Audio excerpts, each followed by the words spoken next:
पिछले कुछ दिनों में कई जाने माने अर्थशास्त्रियों ने सरकार के नोटबंदी के फैसले की आलोचना की है। इस वक्त हमारे साथ मौजूद हैं सरकार के जाने माने अर्थशास्त्री, नीति आयोग के वाइस चेयरपर्सन डॉक्टर अरविंद पनकरिया। स्वागत है आपका। डॉक्टर मनमोहन सिंह, अमर्त्य सेन, कौशिक बसु, जाने माने अर्थशास्त्री कहते हैं कि डीमोनेटाइजेशन की कोई अर्थशास्त्र में लॉजिक नहीं है। उनका कहना है कि जब इकोनॉमी इतनी तेज रफ्तार से चल रही है कि वो दुनिया की सबसे फास्ट ग्रोइंग इकोनॉमी है, ऐसे वक्त पर डीमोनेटाइजेशन जैसा बड़ा फैसला इकोनॉमिक सुइसाइड। ये मुझे समझ नहीं आया, क्योंकि इसमें कहा तो सभी अर्थशास्त्रियों ने है जैसा आपने बताया, पर इसके पीछे उनकी क्या लॉजिक है, किस आधार पर ये कहा गया है, इसका मुझे पता नहीं।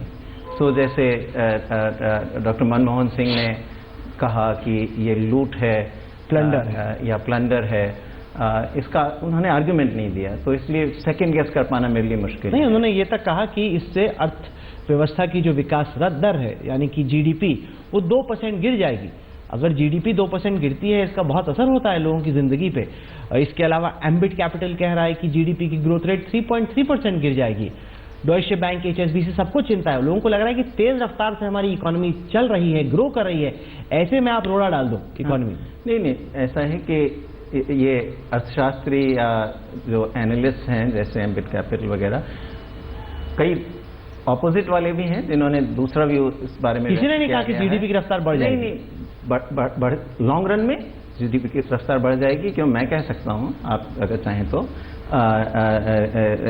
ये ठीक है कि इस तिमाही में, इस क्वार्टर में जो है रफ्तार पे कुछ बुरा असर पड़ेगा, पर ये एक्सपेक्टेड था। इसमें कोई आश्चर्य वाली बात नहीं है, क्योंकि इतने तेजी से जब 85-86% जो है मनी सप्लाई, कैश की सप्लाई सिस्टम में से निकाली जाती है, तो उसका ट्रांजैक्शन पर असर पड़ता ही है। हमने देखा है, वो खैर काफ़ी लंबी लाइनों में भी और सब कुछ। पर ये भी आपको मानना चाहिए कि आप अखबार कह रहे हैं अब कि काफ़ी तेज़ी से जो है इस व्यवस्था में सुधार हो गया है। ऑलरेडी 2 दिन पहले खबर थी कि जो SKS हैं, जो सेल्फ हेल्प ग्रुप्स के साथ वर्क करते हैं, नॉन बैंक फाइनेंस कंपनी, उनकी जो है एक्टिविटी पहले हफ्ते में 8 नवंबर के बाद जो है 10% पर चली गई थी रिकवरी ऑफ लोन्स की, वो आज 97% पर आ चुकी है वापस। इसी तरह स्विस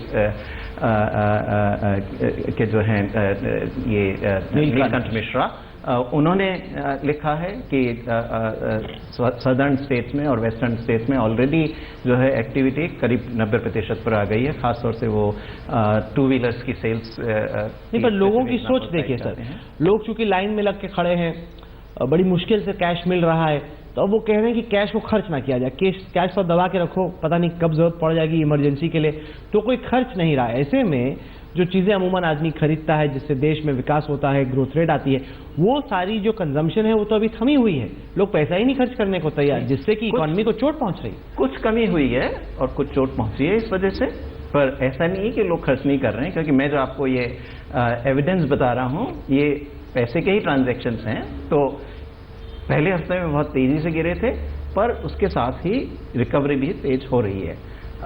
कुछ हिस्सों में अभी ईस्ट में और नॉर्थ में रिकवरी स्लोअर है, पर रिकवरी तेजी से हो रही है।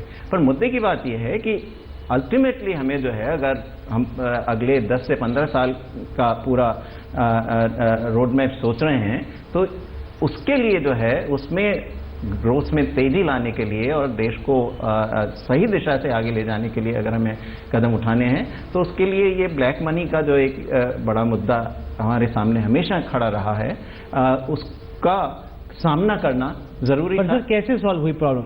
हमने आज तक एक इन्वेस्टिगेटिव सीरीज चलाई कैश माफिया के ऊपर, जुगाड़ मैकेनिक्स, फॉरेन एक्सचेंज डीलर से लेके, रियल एस्टेट से लेके, ज्वेलर से लेके, कई सारे लोग ऐसे हैं, NGOs, जो कि काले धन को सफेद करने में लग गए। वो पैसा कमा रहे, उनकी तो वाहवाही हो गई है, उनकी तो लूट हो गई है, उनके लिए तो बहुत अच्छा है।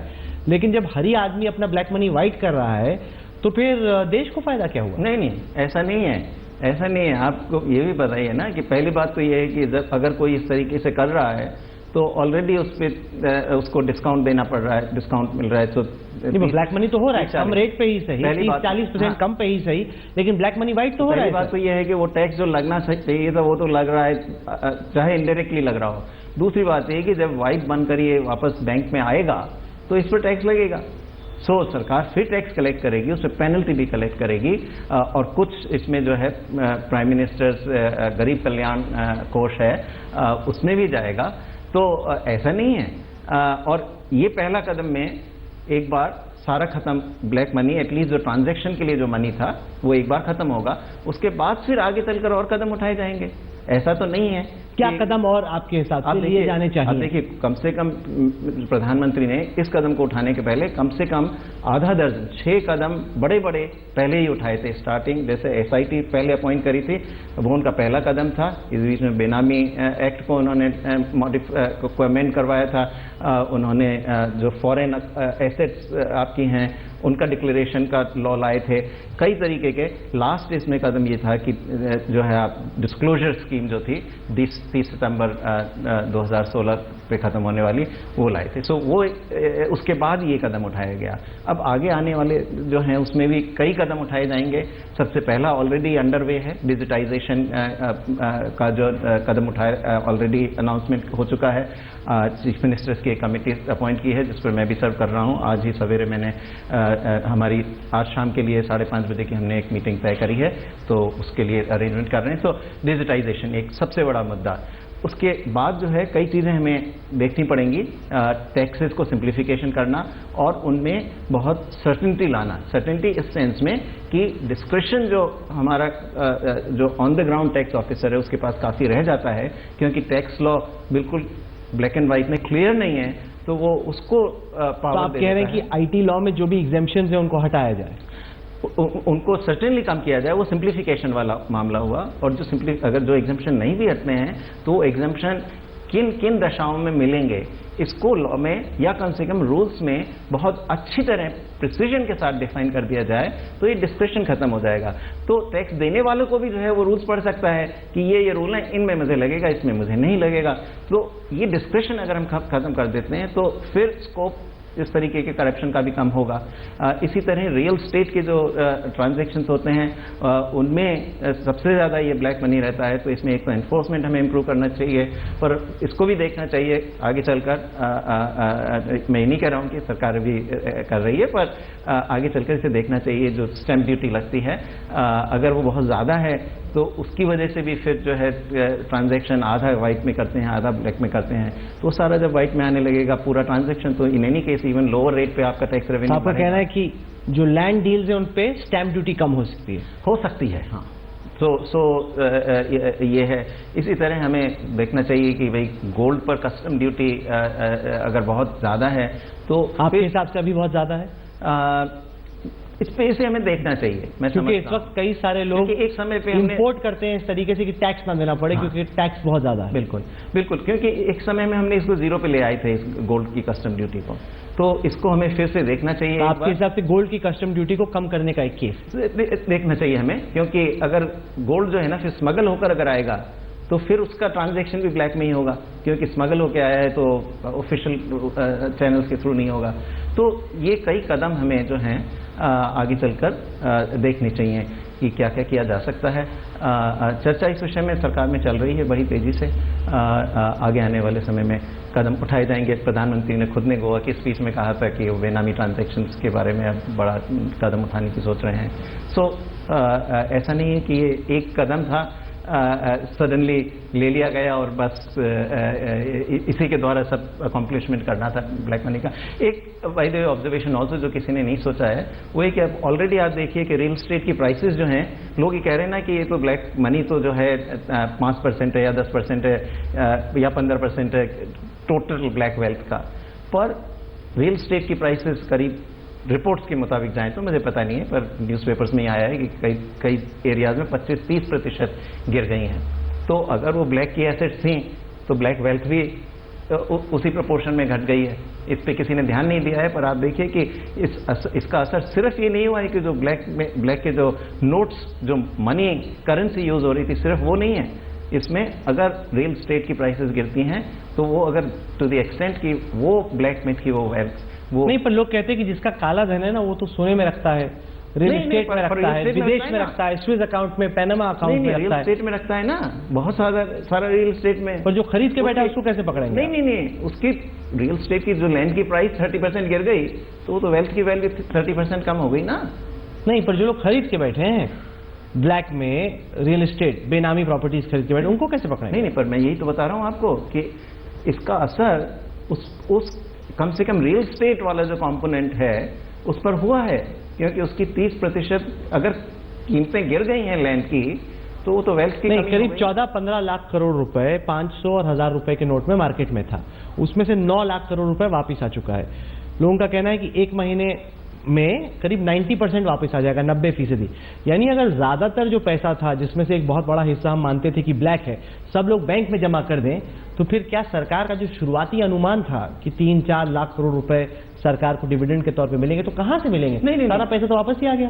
उसके बाद तो सरकार ने कानून में बदलाव किया ना, उसके बाद तो कानून में बदलाव किया है, उसकी वजह से जो भी आकर पैसा ले आता है बैंक में जमा करा देता है और जो उसका डिक्लेरेशन दे देता है तो उसमें टैक्स और पेनल्टी लग के उसी को लेकर तो कौशिक बासु जैसे इकोनॉमिस्ट हैं, मनमोहन सिंह जैसे लोग हैं, वो कह रहे हैं कि आपने पहले पूरी तैयारी की नहीं, आपने पहले पूरा सोचा नहीं, आपने इतना बड़ा फैसला ले लिया, अब आप देख रहे हो कि ये भी हो रहा है, वो भी हो रहा है, अच्छा ऐसा भी हो रहा है, अब क्या करें, अब क्या करें? तो नीति जैसे हर रोज एक नया जुगाड़, हर रोज एक नई नीति। नहीं। तो अगर आपने पहले से ही सोच रखा है तो आपको पहले ही मालूम है कि ये हो सकता है, ये हो सकता है, ये हो, आप पूरी तैयारी के साथ जाते हैं। नहीं, ये ऐसा नहीं है। इसमें आपको पता है, खुद आप जानते हैं इस बात को कि ये निर्णय जो है, इस निर्णय में बहुत सीक्रेसी की आवश्यकता थी और उसकी वजह से जो है जब आप निर्णय अनाउंस कर देने के बाद कई चीज़ों में रिएक्टिवली आपको जाना पड़ता है और कितना भी आप पहले सोच लें,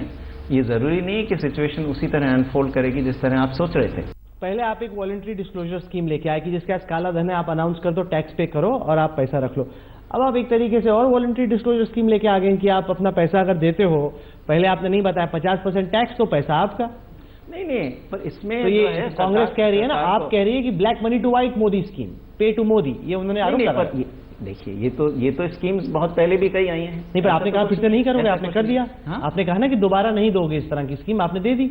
नहीं, ब्लैक मनी टू व्हाइट। पर ये जैसी परिस्थिति इवॉल्व होती है उसको देखते हुए कदम सरकार को उठाने होते हैं। तो क्या आपने अनुमान लगाया था कि इतना सारा जुगाड़ चलेगा, इतने अलग अलग लोग नायाब तरीके लेके आएंगे ब्लैक मनी टू व्हाइट? नहीं, इसमें ये ऐसा है कि इतना अनप्रेसिडेंटेड स्टेप है, इस इतिहास में ऐसी कोई मिसाल नहीं है, जबकि जो है 85% जो करेंसी है उसको सर्कुलेशन से हटा दिया गया हो। तो इस बारे में किसी के लिए भी सोच पाना कि क्या होगा इसके बाद बहुत मुश्किल बात है। और इन एनी केस अगर आपका कोई ऐसा एग्जाम्पल पहले किसी और देश का रहा भी होता, कोई ज़रूरी नहीं है कि जब यहाँ पर होगा तो सिचुएशन उसी तरह अनफोल्ड करेगी। इसलिए इसमें एक आप क्रिटिसिज्म आप करना चाहें तो आपकी इच्छा है, पर सरकार जो है इस बारे में जागरूकता के साथ हर कदम पर सोच समझकर निर्णय ले रही है। तो ऐसा नहीं है कि बिना सोचे समझे कुछ हो रहा है। चलिए, आप जुड़े हमारे साथ डॉक्टर पनगरिया, आपका बहुत बहुत धन्यवाद, शुक्रिया, थैंक यू।